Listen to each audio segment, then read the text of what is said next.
Tasavvur qiling, ovqat iste'mol qildingiz, lekin ovqat oshqozonda turib qoldi va ichakka o'tmayapti. Bunday holatda nima qilinadi? Bunday holatlarda Heineken Mikulich piloroplastik operatsiyasi bajariladi. Heineken Mikulich piloroplastik operatsiyasi bu piloris torayganda amalga oshiradigan operatsiya hisoblanadi. Piloris bu oshqozondan 12 barmoqqa ichakka o'tish qismida joylashgan tabiiy sfinkter.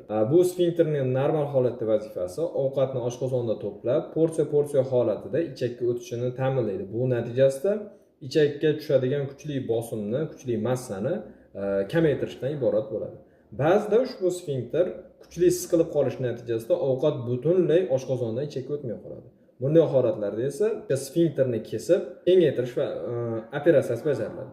Heineken Mikulich operatsiyasi 19-asrning oxirlarida jarrohlar Heineken va Mikulich tomonidan tatbiq etilgan va ularning nomi bilan ataladi. Bu operatsiya aslida juda oddiy, ya'ni pilorisni, sfinkterni uzunasiga kesib, o'sha kesilgan joyini ko'ndalangga tikib qo'yiladi. Buning natijasida oshqozonda hosil bo'lgan to'plangan ovqat massasi ichakka o'tishi uchun piloris kengaygan holatga o'tadi. Xirurgiyaga oid foydali ma'lumotlar uchun sahifaga obuna bo'lishni unutmang.